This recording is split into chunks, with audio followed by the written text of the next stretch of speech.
Hello, ladies and gentlemen. Welcome to NJPW Puroresu Review. I am your co-host Andre C, and right over here is the Happy Princess. It's Melball. How you doing, Melball? I am doing great, Andre. It is Thursday. It's Thursday today, isn't it? I As we figured out record which this, day it yes. is. As we record this, it's just Thursday. It is Thursday. I figured out what day it is. We're gonna take that as a victory. How are you Yes, doing today, my friend? I am doing pretty darn good. Tired because it's been a very long day for this old boy. I've been up since like 6:30 this morning, watching Mm. wrestling, and only had like 4 hours of sleep because I was up watching wrestling and getting Stardom edited, and just all the fun stuff that we do here at Andre and Melba Wrestling Talk in our The world blessing, of the crazy. curse. The blessing and the curse, but I love it. It's not really a curse. It's not really a curse. I don't see how it's a curse. We do it because we love it. We love it because we do it. Yes, very much so. We are here to talk some G1 baby night number Yep. 7. We're here to talk about but we Oh, are 7. uh, no. Tips tips. Oh, are we doing this thing? Uh, uh, uh. Mobile phone home. No, Oh, you got to computer. yeah. Yeah. We did it. Cat would be proud. Stash Queen. But we are here to talk some night 7 of the G1. Um, there you go. I did it. They Whatever it is that they bippity boppity do. go, and then, but the people watching this show probably don't know who Have 7 zero is. idea. Or No, they think we're talking about a movie from the 90s, but we're not. We're not. we could be. True, but we're not. But we're talking about a local independent wrestling team who I don't like because they go up against my Rads and my clandestine society. It's true. It's true. But It's otherwise, true. we are here to talk some New Japan. But before we do that, I want to say thank you to all of you for all the great support, helping with the growth of our channel. Thank you all so much for all the subscribes. We really do appreciate it. The likes on the videos and the comments. We really love hearing from all of you. It's what we love when doing the show. We love talking to you guys about professional wrestling. So please keep the comments coming in. We want to hear what you think about what's going on in these tournaments. And don't forget to hit the notification bell so you can be alerted every time we drop a new video. Ding dong. Hello. Love it.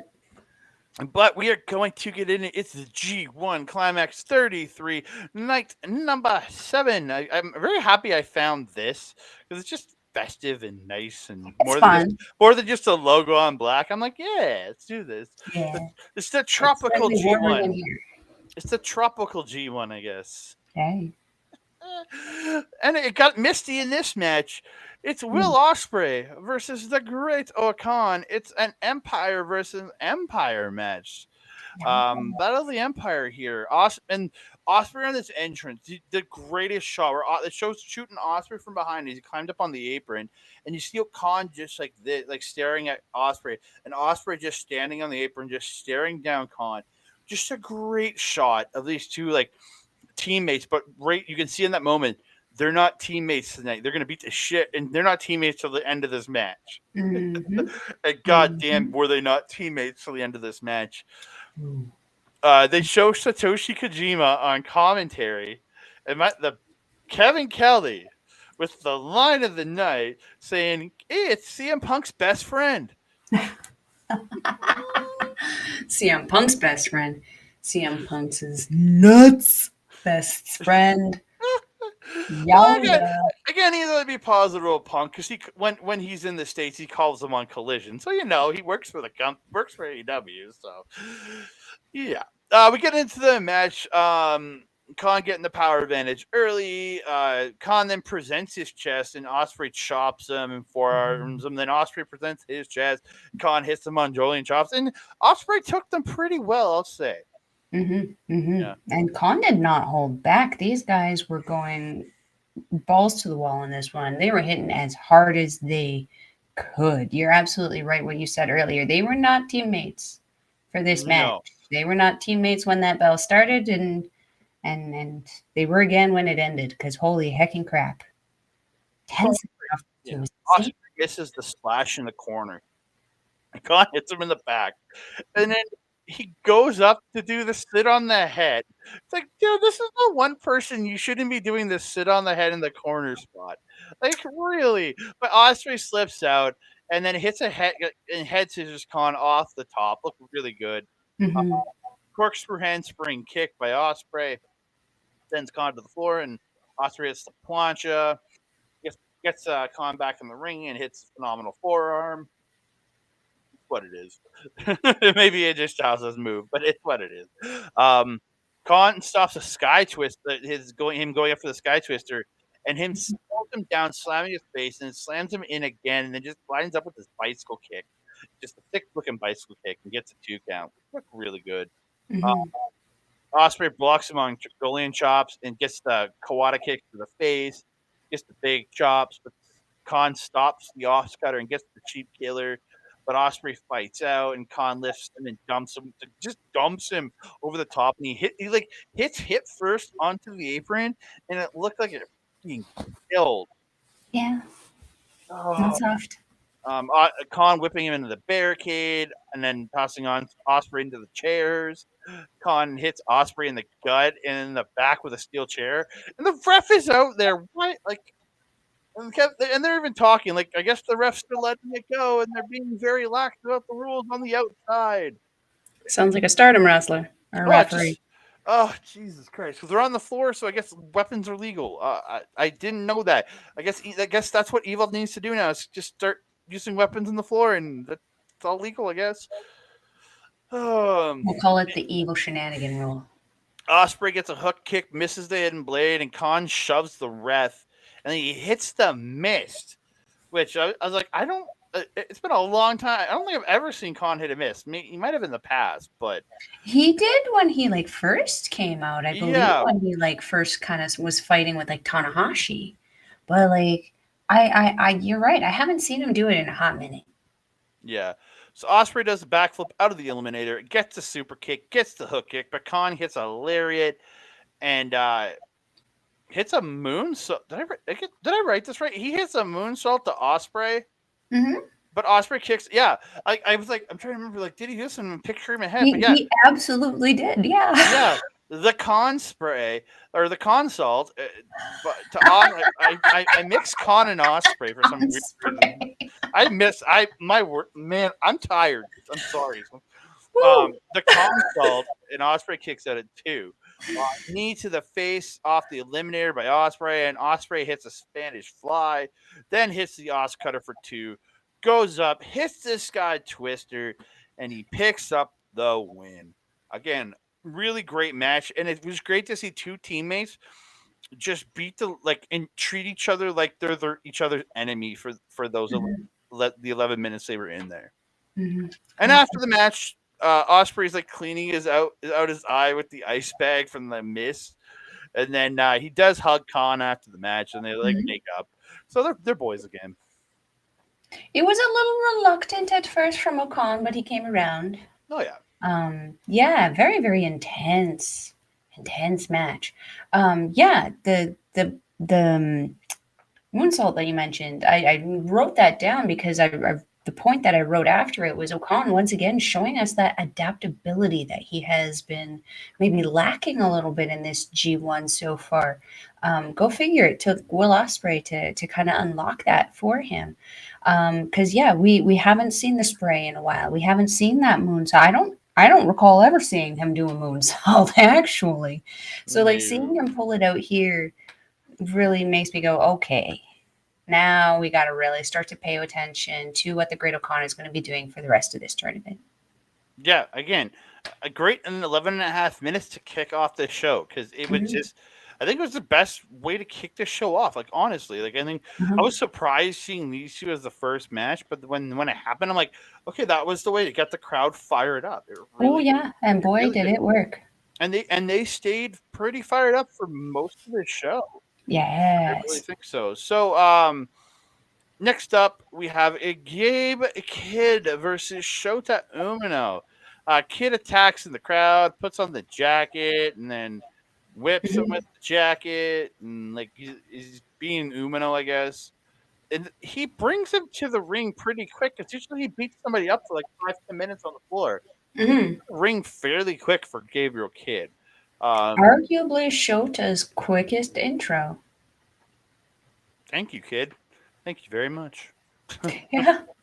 I think Uh, that's why I could tolerate this match as long as I did because I wasn't annoyed with Shota by the time he got to the ring. I love the lariat that Kid's doing when he'll run chest first into the rope, then come back and smash a lariat. That looks awesome. You see what he does when he's hitting the ropes? Just like, He's flipping everyone off. oh, is he flipping? Because Yeah, absolutely is. he has his hands. I didn't see him flipping people off, but that's awesome. Yeah, no, the second time I saw him, he came in with double birds, flipped off the crowd, turned back around. And it was perfect. That's exactly what I expect out of him now. Nice. They end up on the apron. Kid tries the suplex, but Umino hits a forearm. But then Kid hits an even harder forearm, and Kid hits the brainbuster on the Mhm. apron, and Umino tumbles to the floor. Kid gets the chair, but the ref decides to stop it. It's the same ref from the match before that didn't stop Khan with the chair, but he stops Kid with a chair. I mean, arguably there was already shenanigans at the beginning of the match, so maybe the evil shenanigan rule has like a cap. But that was pre-match. That the bell hadn't rang yet. Where did I'm trying to make excuses for them, Andre. Stop poking holes in the logic. Kid gets a shirt. Gets like it looked like a Shota Umino shirt from the crowd. So it had Like like a towel. Yeah, or it was a shirt or something, and very Umino-ish. it was. Chokes Yeah. Umino with it, and then spits on it and stomps on it. So that's why I really thought it was an Umino piece of merch. Yeah. Um, yeah, he I gets think it was like a towel or a blanket or something. It was like a banner. yeah. So Umino coming back hits the John Moxley style 12-6 hammer and anvil elbows to the neck and collarbone.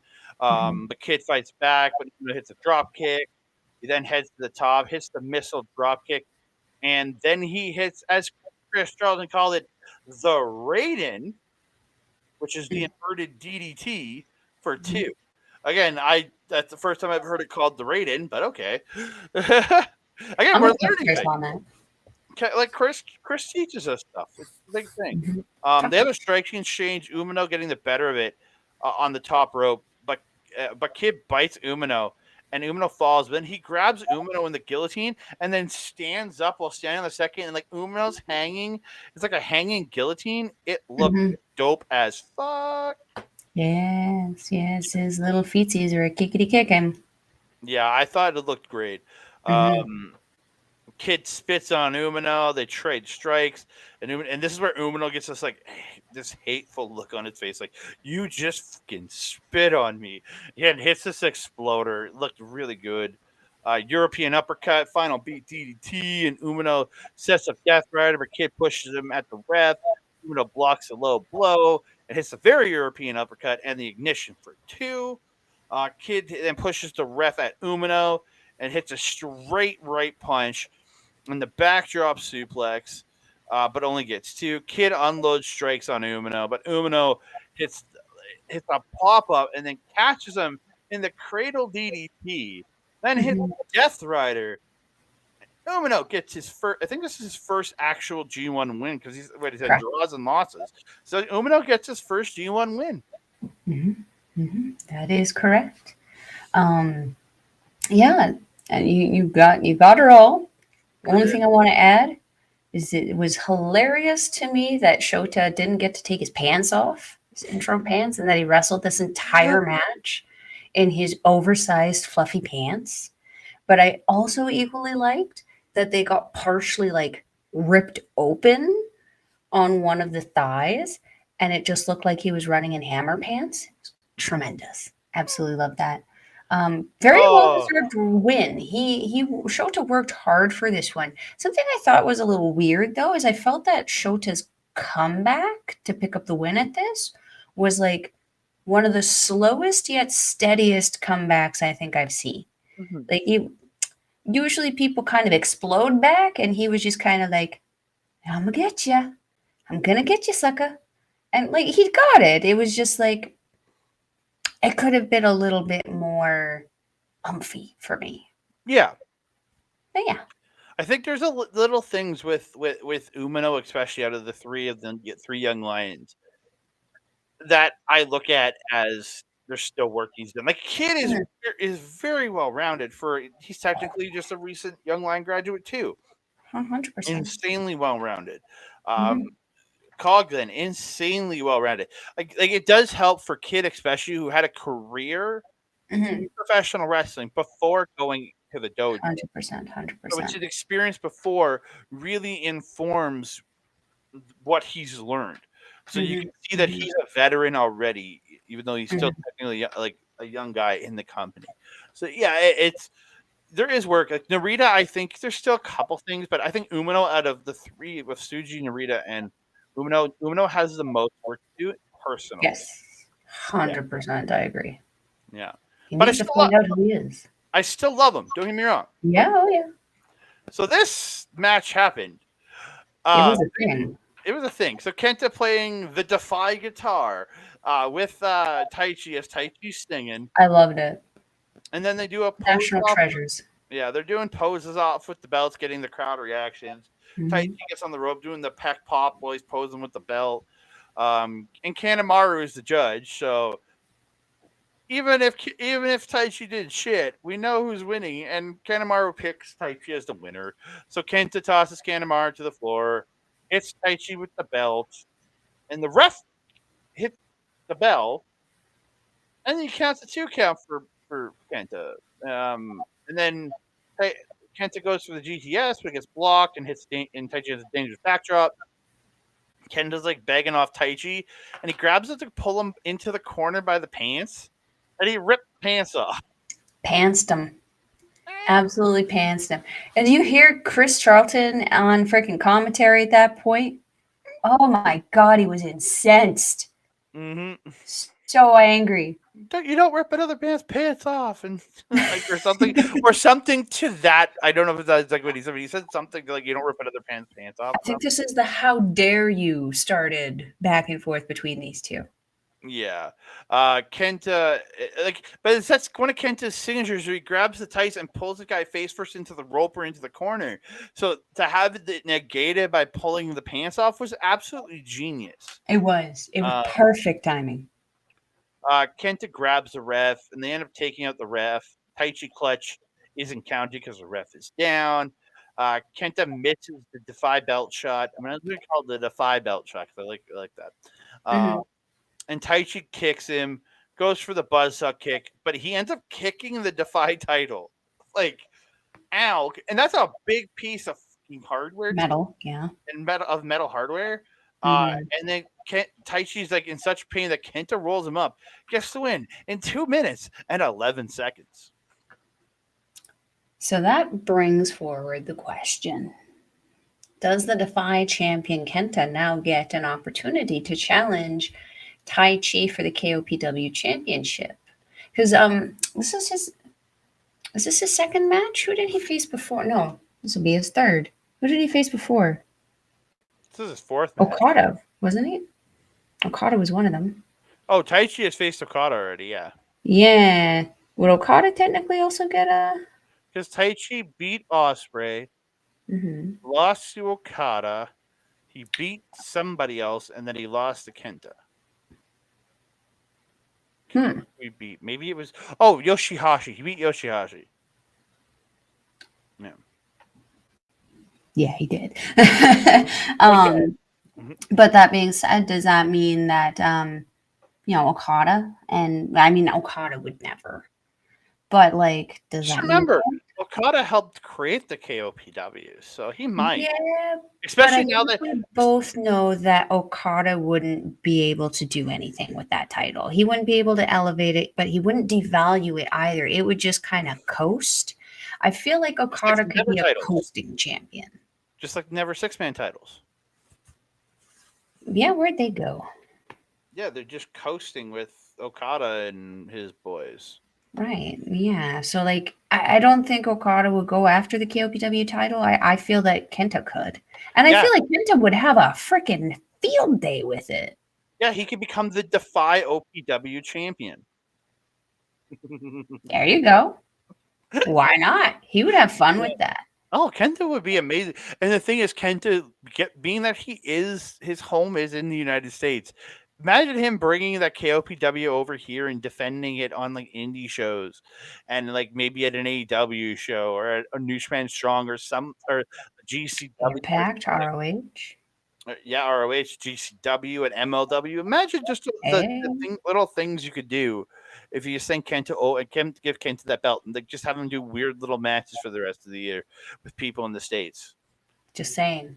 Gato fix it. It could be equivalent to DDT's Iron Metal Heavyweight or whatever it is. It's the title that was over here a long while back where everybody's just jokingly changing the title like on with thumb wrestling matches and one guy won and lost it in a dream.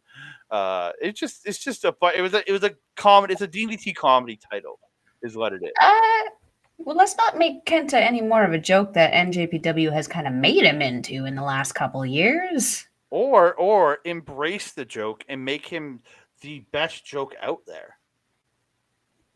I don't want that for my G1 pick this year. That's why you never bet on Hideo Itami. Fucking Hideo. We move on. It's Chase Owens versus Yota Tsuji. Chase Owens jumping before the bell again. He's only had one match in this entire tournament where he hasn't been the bad guy. That was because Gabe Kidd kicked the shit out of him. Before the match, Chase attacks the Lair before the bell. Owens tries a package pile driver. Tsuji rolls out, so Owens runs Tsuji into the barricade on the floor, and Tsuji runs Owens in the barricade. Tsuji whacks Owens' face into the apron, but gets stopped when he's going for the SA moonsault. Apron tiger, like an apron style tiger feint kick, like a 619. He rolled through on the mat, Owens in the face, then goes up to the corner, hits a beautiful moonsault out of the corner to Owens on the floor.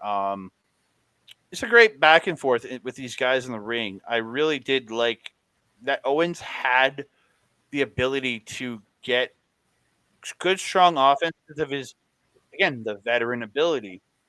Tsuji using his overwhelming size to battle back and dominate on Chase Owens. So it was a little more than was the last match that he had with the last. Yeah, when he had Hikuleo. Hikuleo was trying to do a lot of big man stuff, but Chase was being so dominant where Tsuji's just that much more of a big man presence, in my opinion. Yeah. Some good spots in this match. Tsuji goes for the wheelbarrow bulldog, but Owens reverses it into and pulls him into a crossface. But Tsuji gets the ropes pretty darn fast. Owens kicks Tsuji as he tries to splash him in the corner. Hits that beautiful Marvel special. I love that move. Just so good. Mostly because of the name.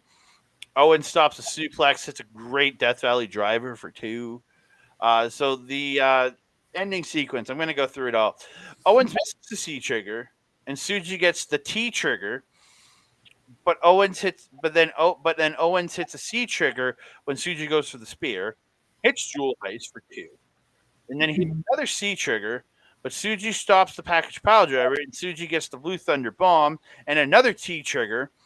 But Owens then gets a super kick and strikes and starts striking him. But Tsuji gets a huge hard strike, hits that sick ass headbutt, and hits the curb stomp, but only gets 2. So Tsuji lines up, hits the spear, gets his first G1 win. So good. This match was so good.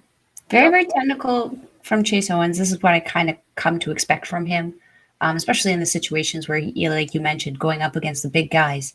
I think what the difference between Tsuji and Hikuleo here was that where both of them can do big guy stuff, Tsuji can also do the flippy dippy stuff, and that's also CMLL also known for their submission stuff as well. So he, working with Okamura in Mexico undoubtedly helped him a lot in that, and I mean clearly in this match helped him a lot, especially at that end sequence. It felt endless. Like it just kind of flowed so well into the next bit that, like, you reading it to me again helped me envision it. And I was like, oh yeah, that was a lot, but it was a lot of fun. Especially the ending, just the back and forth, the way that Yeah, ending went. That one was dominating, then the other, then it just switched back so quickly. And that and that yeah. Su- and that Suji now has the T trigger. I love it. So good. So good. I was very happy with this match. And the biggest thing for I'd say for this match is Chase Owens comes from Texas, Mm, where you do have a big luchador influence there. that's While true. having a very traditional wrestling background, like there's lots of just Mhm, American based, you have a lot of guys coming across the border that work for promotions. So I guarantee you, this man has worked with a lot of luchadors in his day. 100%. So to work with a guy who did his excursion in Mexico, it's nothing new to Chase Owens. Again, the guy's been Mhm, around for 13 years, I want to say, or maybe I longer. I think don't so. remember, and then up like 7 or 8 with New Japan. But like he's been around the world. This guy is a world Mhm, traveled wrestler. I know he did extensive tours of Canada. I've gotten to work with him, ring announcing for him a couple times. mhm, Um, the guys, the variety of people I've seen him work on the Canadian tours has been awesome. So again, it's that flow that Chase Owens has to work with this guy and work with anybody really mhm. get a good match. Like I love it. Like I have not been disappointed yet with a Chase Owens match in this G1. Like I'll say No. this: a few years back when you knew you had to watch him in a tag league or in a Super Junior, you're like, oh god, goddamn Chase Owens, really? But now I think he's evolved into to a really, really strong professional wrestler. Mhm, I really respect what this guy's done over the last few years, especially through like probably since like 2018, 2019. He's really mhm. evolved his game. Oh yeah, 100%. He's like matured into the guy that he's gonna be. Yep, very much so. Mhm, I agree. We move on. Okay, I'll admit, disqualifying Kenta versus Taichi because there wasn't much to that. This was my least favorite match of the night. Um, Oh, and I love me some ELP. Don't get me wrong. really? I I just felt this one was fun. I felt that this was an appropriate level of goof. I don't know. I just watched it. And I was kind of just like, all right. Again, I like both these guys, but I like Tangaloa when he's in a tag team. And I don't know, just That's fair. I couldn't get into ELP in this match, and I'm an ELP fan. Um, Really? yeah, so go over it. Tangaloa using his power advantage early. The ELP gets clotheslines Loa to the floor. Gets chops on the floor. Loa runs ELP into the barricade, but ELP hops the barricade, which looked really good.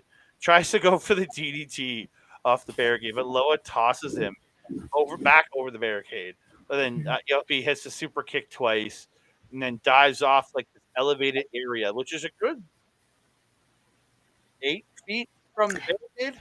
Yeah, I was gonna say larger than the average person. Like that had to be Yeah, at least 8 to 10 feet. yeah. So he launches off this elevated area, 8 to 10 feet from the barricade, over the barricade into Tango or not Tango, yeah, into Almost over Tangaloa. Tangaloa. Okay, that was impressive. Don't get me wrong. Yeah. But then the match continued, and it's kind of lost me. ELP gets the Swanton and the Springboard Swanton and the Lion Salt for 2. Loa gets the spear to ELP, who's going for a Springboard Crossbody. A Mhm. release German, then a lariat in the corner, then another release German by Loa. Again, it's a very good power wrestler. I don't know. This match just didn't hit for me. It's one of those ones where it's just like, eh. Delayed jackhammer by Tangaloa, but he can't get the 3 count. Loa goes up, but gets cut off by ELP up top. ELP comes up, but Loa blocks the superplex, knocks him off the top of the headbutt, and then uh, Loa tries to suplex him up while he's like sitting on top, but ELP stops it, gets 2 enziguris, and goes up, hits the Rana on the top, or goes for the run off the top, but Loa hits the Jado super power bomb to the Yes. second rope, and Loa gets the delayed cover, but only gets 2. ELP slips the running power slam and gets a crucifix and steals the win from Tango Loa. I really think he stole the win. And that's 2 crucifix losses in a row to now Yoshihashi and ELP. Mhm, mhm. That And rope, did he try to attempt it earlier and and Tonga just kind of yeeted him. I'm not sure on that one, but yeah. I feel like he had tried to hit it a little earlier, and Tonga ended up just catching him, and I can't remember if he slammed him or if he tossed him. I know he ended off to the side of him. Yeah. So, Um, and I love the sign of respect. Loa lifting the arm of ELP after the match. Like, again, could he become the Canadian Tongan? We never know. He joined. I mean, if I'm one of the God guys, I'm a little bitter about making honorary Tongans.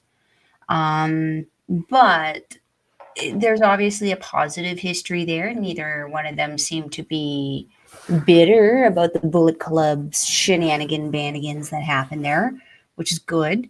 ELP is kind of like a lone wolf right now in NJPW. Doesn't really have a faction to call home. I mean, maybe. And we have seen him acting as an extreme face. Maybe we could see him joining a Hontai group. I don't know.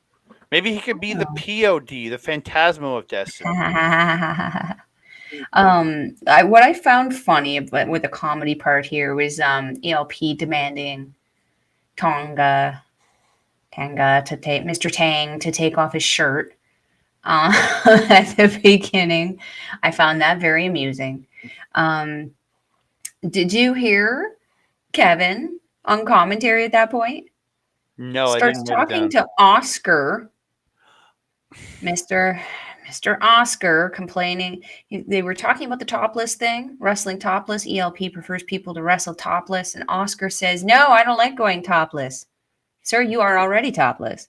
And then Kevin goes, "Oh, you got no problem going bottomless." When these guys wrestling in the nude? Like, I don't know what happened there, but I had a good cackle on that one. Um, the crowd really seemed to really come alive for this one. I noticed they were really loud, especially for ELP. I kind of feel that he was like the driving, Hmm. I don't want to say energy in this one, but like as you mentioned, like Tangaloa is one of those guys who seems to perform better in a tag team. His personality, much like Ishimori with ELP, his personality was very much based on the energy around him. When you Hmm. have someone like Gamadanga, who's kind of like back in that day, almost like a rabid chihuahua running around bouncing off the walls, it's hard not to get energized by that. Same with, again, Ishimori with ELP. It's hard not to get energized because I don't feel like Tonga had someone in his corner this time. I feel like he was kind of maybe lacking that little umphity dumphy Hmm. part of energy that you would get from having your bro or your partner in your corner. I love the umfity dumfity of it all. That's all I got for words today. We move on. Ren Narita versus Hikuleo with Hikuleo getting Jato's working double, going back to back double duty. Uh, Hey, working hard that Jackdo. The Hickey man outpowering Narita at the start, but So Narita's getting like moving really quick around Hikuleo. mhm, Sorry, excuse me. It was very much the power versus speed in this match. mhm. Narita low bridges Hickey over the top and attacks him on the floor, but Hickey runs him into the barricade, then backdrops Narita onto the apron. They're back in the ring, and Hickey yeets, yeets Yeet. Narita across the ring. Oh, But he missed. I'm giggling at you calling him Hickey. It's how I write my notes. I abbreviate some of the names. Like Julia, all I write is G. So I keep, Ah, so I have to like physically correct myself. But yeah, we always call him the Hickey Man or something weird. So yeah, that's true. calling him Hickey. Yeah. Narita gets an armbar off the chokeslam attempt. Again, very good, but Hikuleo ends up running him and kind of runs him into the corner. Um, Narita can't suplex him, so he's trying to do his Narita special, but he can't get it because Hikuleo is too big. So he gets strikes, hits a leg sweep, and he gets a 2 count, then applies a knee bar. then transitions into that cross leg Boston Crab, or maybe I think it's the Narita Special 3, I think it's called, or something. I don't know. But Hickey gets to the ropes. As soon as he steps over, Hickey's like, and gets to the rope. Like, he got to there quickly. Mm-hmm. But again, it's not even hitting. You have to crawl. Like, just how tall this man is. You're sitting in the center of the ring. That man is like a foot from the rope. Yeah. Yeah. Narita can't hit the belly to belly. Hickey lifts him up, but Narita gets a rear naked choke. Then a Cobra twist, but Hickey flips him over and out and hits a power slam. The choke slam gets reversed into the arm bar, but Hickey ends up getting a stack pin for 2. Um, Narita then hits the guillotine knee, which is that mushroom stomp style knee press down, Mm-hmm. for 2. Then Narita goes up with the knee exposed, but he gets caught. They trade hard strikes, but Hikuleo gets for the choke slam, and Hikuleo picks up his first G1 win. So Narita, out of all the young boys, like I consider I kind of consider Hikuleo in there. Like, Mm-hmm. weirdly, I don't consider Kid and Coughlin young boys, even though they are. Like, of the younger generation guys in Narita, Tsuji, Umino, and Hikuleo, Mm-hmm. and if you want to include Kid and Coughlin, it's only Narita and Coughlin that still need a win. That's true. At least as of night 7. Yeah, lucky 7. Lucky 7. Mm-hmm. Lucky 7 for Hikuleo anyway. He's now on the board. I believe he was 0 at this point, wasn't he? Mm-hmm. He was. Mm-hmm. I have a theory that I think is probably what we're going to be working towards with this block A. I feel that it's going to be pretty. You voguing over there like a Mel No, ball? I'm just trying to think. What is she thinking? Yeah. Um, are we looking at potentially having a very obvious A block winner in certain people, and having these young boys all kind of having the same amount of points at the end of the tournament? Well, for me, I think, honestly, personally, as much as I want to see some of these young guys be contending for that top spot, or even Mhm. spot number 2, I think it comes down to 3 people. It comes down to Sonata, Kaito Kiyomiya, and this is the one that's going to surprise you, Chase Owens. I think Chase Owens has a better shot at getting into those top 2 than any of the young guys. The way I think I they're gonna agree. tell the story is young guys are gonna take some pins here. But you gotta remember the young guys are about to face a bunch of each other. Like, they're already Mhm. facing, so, like, unless they wanna do more draws, guys are going to be picking up wins. But Chase Owens, Mhm. while he is 2-2, I think he has the strongest point in his last 3 matches to, because, like, then again, he still has to face Sonata. So I think Yeah. that's an obvious loss. But here's the potential: this man ends up with 8 points, like, ahead of all Mm. the other guys. But Kiyomiya's the I really think it's Sonata and Kiyomiya going to the quarterfinal. I have to agree on that one. I could see the bottom changing around, but I don't see the top twisting around. Hmm. Yeah, Interesting. yeah. Yeah. Now we want to arguably match of the night. No, no, no, no, no. No, I'll give it to main event. This was close. Because you got to remember, these two know each other. They've wrestled. They've wrestled each other. They've known each other for years. So Mhm. I think these two did like G1 Yoshihashi showing up with Okada here, and I think they did a really, really phenomenal job in here. Not the best match I've ever seen from either man, but really looking good. Um, slamming into each other with the shoulder block at the start was really good. Yoshi ends up dropping Okada with the shoulder block. I was like, okay, give him the little shine early. Mhm. Yoshi actually trips up Okada, pulls him to the floor. Okada gets the big boot, the TDT on the floor. Okada runs Yoshihashi into the post, right in front of Chris and Kevin. I specifically saw them, and they got shown on TV a few times tonight. Mhm. Um, Yoshi ducks the 2 lariats, gets the drop kick to the knee. chops and strikes by Yoshi. He hits the headhunter, followed by the corner lariat and the neck breaker for 2. Um, Yoshi hangs up Okada, then drop kicks the knee, sending Okada to the floor. Then he hangs him up on the barricade and drop kicks Okada in the back on the barricade. Um, Sunset bomb out of the corner by Yoshihashi. Back in the ring, he only gets 2. Okada catches Yoshihashi trying to corner splash him, and it like lifts him up and over, and then brings him down, hits that area crash neck breaker. Great striking battle right in the center as they're smacking the shit out of each other. But Yoshi avoids the drop kicks and hit the thrust kick. They're lariating each other, beating the shit out of each other. Yoshi reverses a Rainmaker into his own lariat and hits a Kumagoroshi, but only gets 2. Yoshi tries Karma, but Okada gets the ropes. Yoshi has to break and misses the corner splash, and Okada like with a move like he dodges and just kind of takes a desperation roll up. Mhm. Too like you don't see Okada doing just like I'm just gonna roll you up out of nowhere. He's like I'm gonna hit a move, then I'm gonna pin you. So it was kind Mhm. of surprising to see. Uh, Mhm. Karma gets reversed into the money clip, and he transitions into the short arm clothesline. But Yoshi ends up blocking Okada with the drop. Ends up blocking another strike by Okada. Okada hits the drop kick, hits landslide, and tries the Rainmaker. Where Yoshi reverses it into a roll up for 2.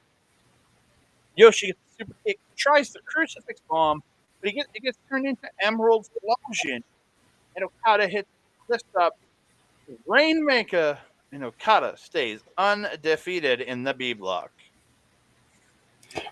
I mean, I definitely felt that that was going to be the case in this one, but holy hot diggity dang. Mm-hmm. G1 Yoshihashi just leveled up somewhere along the way Like and like went Super Saiyan. I felt like I almost felt it plausible for Yoshi to if he hit the crucifix bomb and got the win, I wouldn't have batted an eye. Like I would have been like, yeah, Yoshihashi beat Okada, but it wouldn't have bothered me. Mm. Like it really wouldn't have. Now, does Okada take a loss in his 7 bouts? We don't know. To me, the only person that is possible, purely for me, under the entire B block, you have Taichi, Yoshi. He's beaten both of them. You have Kenta. I don't think that's happening. Tangaloa, Great Okan, El Phantasmo.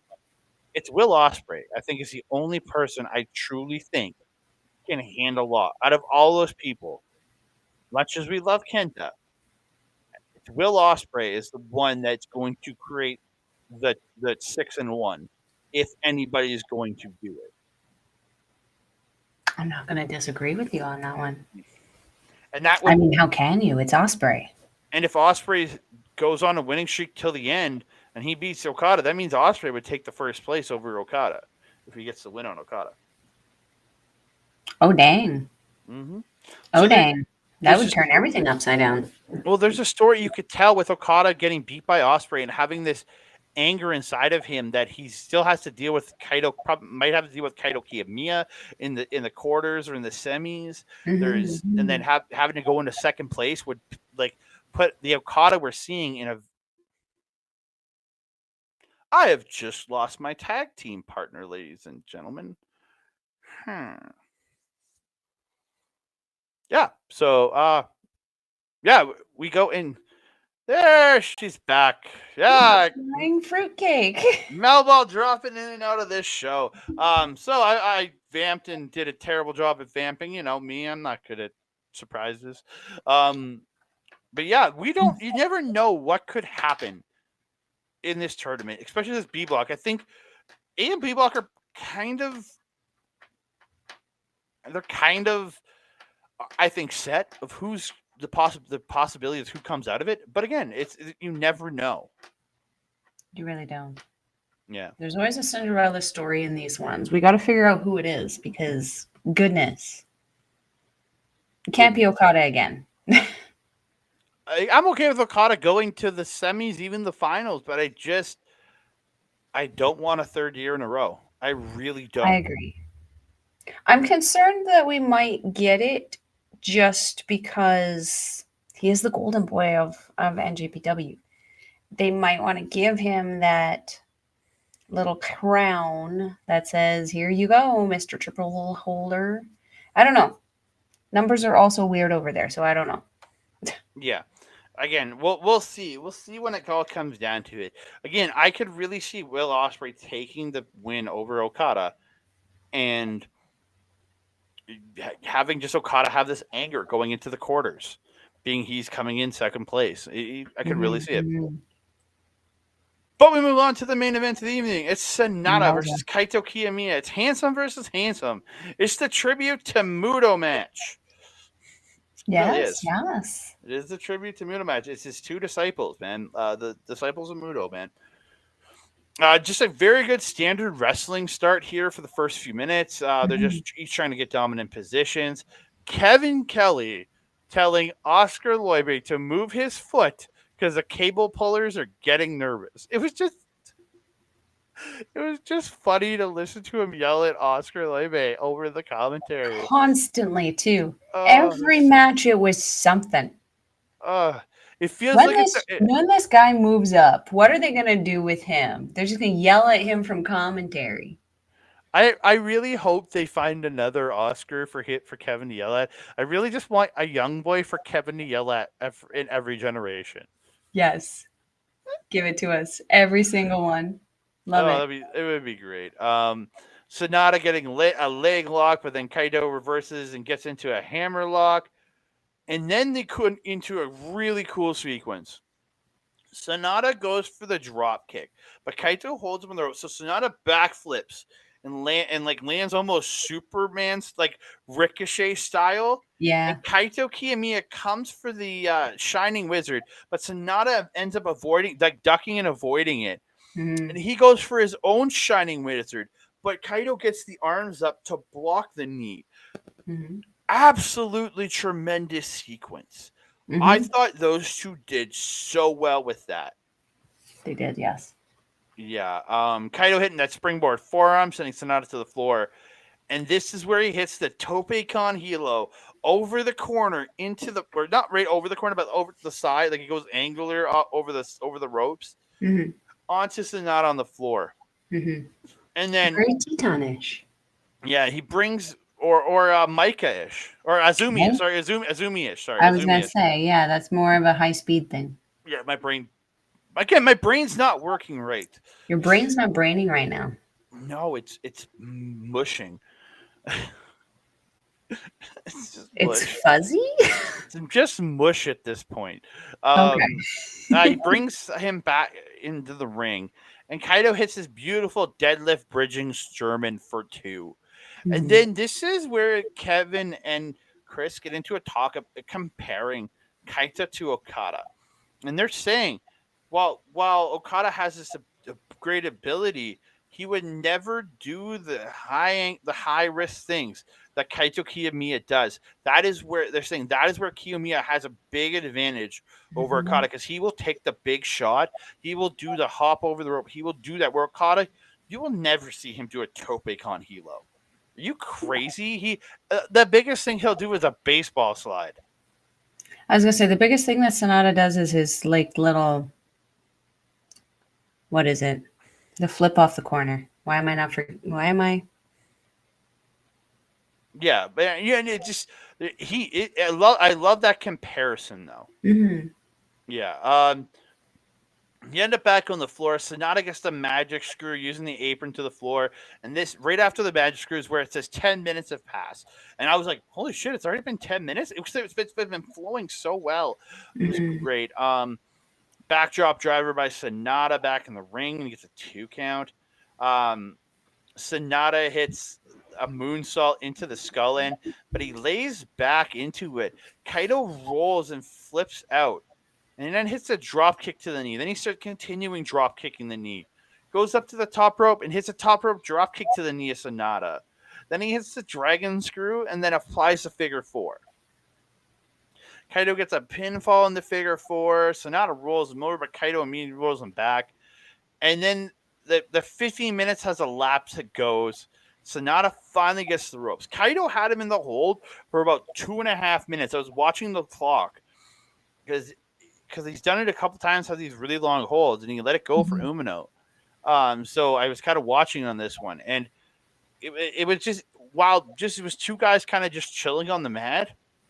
They did a really great job in selling this and making it like the peril seems so good. Well, each getting a rest after 12 and a half minutes of rest of hard wrestling, Mhm. right? So they're at the 15-minute mark at this point. So Sonata ends up flipping out of the Tiger suplex over top, but he lands and he jammed his knee. He's holding the knee.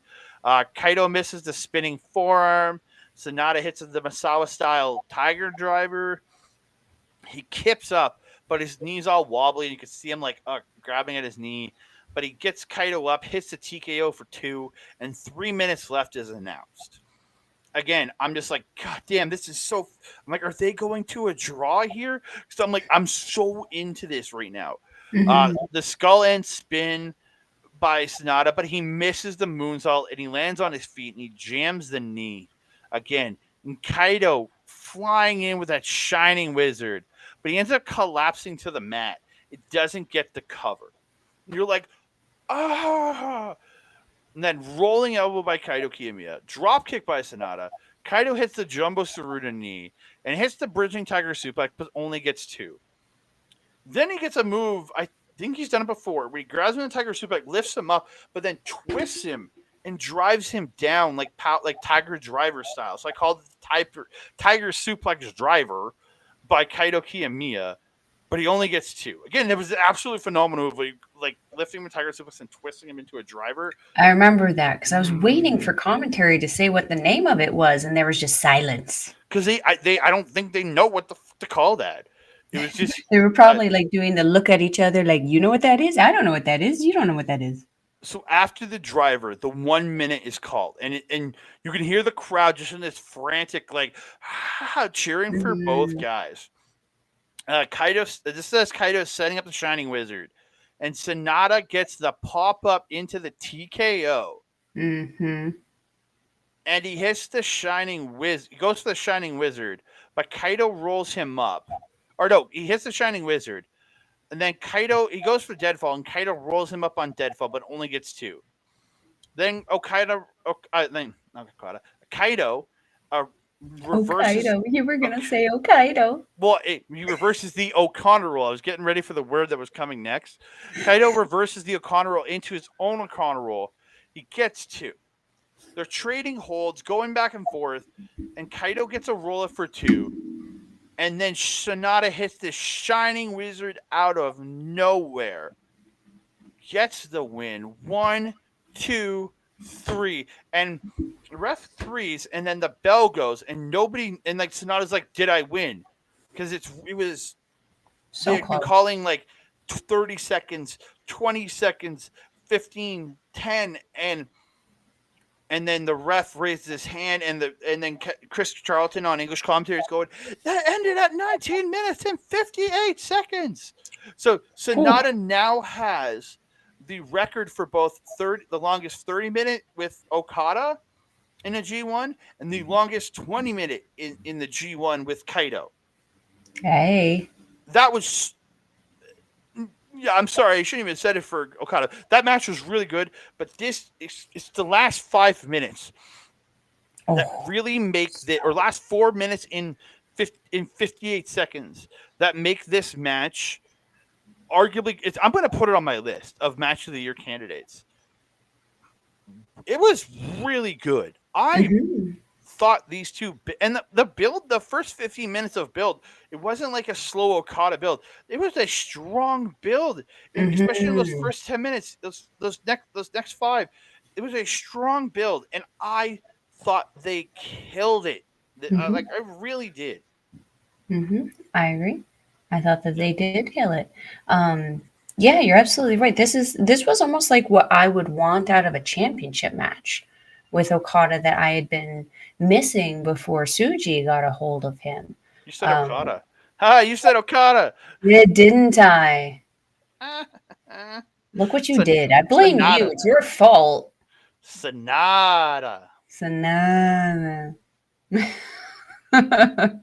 Sonata. This was the kind of match that I would want Sonata to be having in a championship level capacity. I feel spoiled that this was, I don't want to say simply a G1 match, but like it was. It was a G1 match. This is the kind of match that I want to see Sonata having every single time. I mean, not the exact same match, but I want to see him match this energy and this intensity with everybody that he steps in the ring with, not Mhm. just the new upstart coming from, Noah and the mini Muto, follower disciple. Is that what you call them? The The mini yeah, the Kaido is disciple the mini, and Sonata is what, the senior. yeah, the disciples of Mudo. Yeah. So like, yeah, this was off the chain, and what a way to end the show. Hmm. So good. Yeah, So good. absolutely, absolutely tremendous. I Mhm. I was bonkers. It was a bonkers good show. It was. We Mhm. also got to mention Kaido's hair because, gosh damn, he looks like a hedgehog again. It was hilarious. I loved it. Whereas Sonata's hair just looked perfection the whole Mhm. time. Must be that new shampoo they're using. Yep. So we go into the points. I'm going to give you an update. Unlike the last time, Yay! unlike Stardom, where they didn't need to throw an update because it was just twos and zeros, we need an update here. A block, you have Ren Narita and Hikuleo each with 2 points. Narita's got his 2 points from the draws. Just remember that. Mm-hmm. Um, so Hikuleo is technically ahead of Narita because he has an actual win. So he's technically ahead of him, Right. technically. Yes. Suji has 3 points. Gabe Kidd, Shota Umino, and Chase Owens with 4. Kaito Kiyomiya with 5 points. And then out in the lead is Sonata undefeated with 8 points with 3 matches to go. All these men, 3 matches to go. That top spot is still open to me personally for Gabe. I think Suji, Kid, Umino, Owens, and Kiyomiya all still have a shot at second place. Even Suji at 3. I don't think Hikuleo and Narita, they would have to go to 8 points, and I just don't see it. I really like the No. max ticket is 8. I don't think that gets them there, but there's still a bunch of guys in play in that block. But again, I Mhm. still think it's going to be Sonata and Kiyomiya. It's just not putting Kiyomiya into the least the quarterfinals is a mistake if they don't do it. 100%. Yeah. 100%. Then we go to the B block. So you have El Phantasmo, Great Okan, and Tangaloa all with 2 points. So they're not technically mathematically eliminated, but I don't see them coming back because again, the max they can get is 8, and I think Osprey still has at least another win in him, if not Mhm. two, Mhm. possibly three, if he beats Okada. So there, I think those three out. Kenta, Yoshihashi, and Taichi all with 4. Again, they're still in play. You never know what they might. They could take Okada completely out. Okada could go on a losing streak and not make the finals. The It's world's true. crazy, and then they could do the same thing to Osprey. But I still see it as Okada and Osprey, or possibly Okada and Taichi in that final, going into the quarterfinals. It's two of those three going to the quarters. We Because shall remember, see. I mean, we're going to. Okada is guaranteed. But again, if he goes on a losing streak, which I doubt, but so Osprey's at 6 with 3-1, and then Okada 8 points, 4-0. Again, it's still there's still a toss up for that. I think Okada goes through, but it's still a toss up for who else goes through. But again, Mm-hmm. if Osprey beats Okada, again that throws everything out. Nobody Mm-hmm. know. You really don't know. No, we don't. No, No. we don't. But again, I have been absolutely loving this G1. The next show will be coming out. We'll be covering nights 8 and 9. We'll be coming out on Monday because we're going to be recording that Sunday, the same day as night 10. We're going to be recording that on Sunday. We'll be dropping that on July 31st, or that'll be coming out on July 31st. So Yeah. please check that out. Are we Um, Shop Talk too? part, Oh, and we should have a Chalk Talk coming out next week. Yeah. That will get recorded probably at the same time we record. We'll get there when we get there. We'll record that at the same time. Probably at the same time because that one's not going to take us as long. That we No. record the next NJPW show. Plus, we're going to be recording more Stardom next week. There's 2 5-star Grand Prix shows this weekend, so that we'll be watching those later in the week and getting a show out probably towards the end of the week for that one. Yeah. So lots of content that we're going to be coming out with very soon. So and yeah, Chop Talk will be the LPW 15 show. I think it's 15. 16. I don't know what LPW Violence is what this show is called. I was going to say numbers. Don't ask me. 3 stages of hell. Zoe Sager versus Gigi Ray. I am excited to watch that. And then an 8-man scramble match. 8-man scramble for the scramble title. I'm excited for that match. Clandestine Society's Blaze and Crow versus all of the Rads versus all of 7 in an. Right. Duh. We saw that set up last time. Kadoy. Yep. And when fucking Larry hit frickin' Michael with the chair, right? That was great. As much as I love Blaze, fucking Larry. Larry's making trouble, but it makes great stuff happen. I mean, yeah, can't argue with that. No. But thank you, ladies and gentlemen, for joining us here.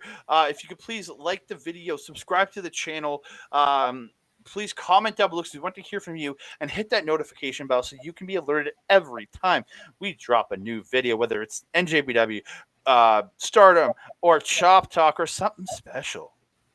Ding dong. Hello. But you can find me on Twitter, Mastodon, TikTok, Hive at that Canada guy, Instagram and Threads at that Canada dude. Soon coming to Blue Sky. I got that invite coming soon, hopefully.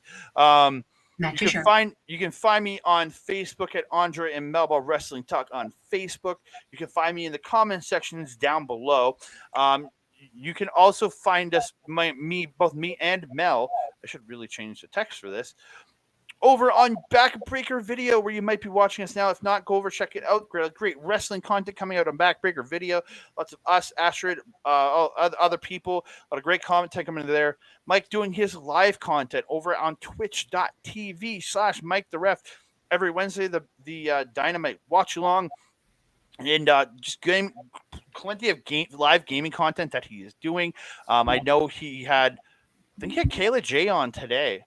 Kayla J on today, but then you can check out all the great replays from their gaming channel at youtube.com/backbreaker at backbreaker_gaming, where you get Mike the Ref, you get PJC, who has returned to streaming, you have Rick Jules, and then you have Kayla J guesting on a bunch of stuff. So there's lots of great gaming content coming out over there. You can also find me.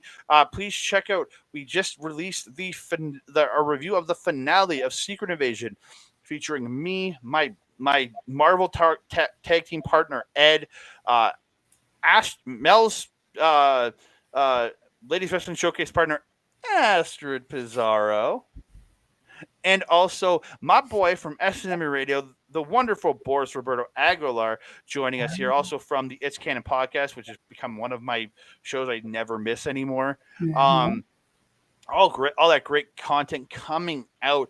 That we did that show, we broke it down, we've talked about what we wanted from the future. You can find that over at youtube.com/@OurLocalEstablishment. And if you want to see all the great live content from Our Local Establishment, you can check them out at twitch.tv/Our Local Establishment. They're on Instagram, TikTok, and plenty other things at OLE Podcasts.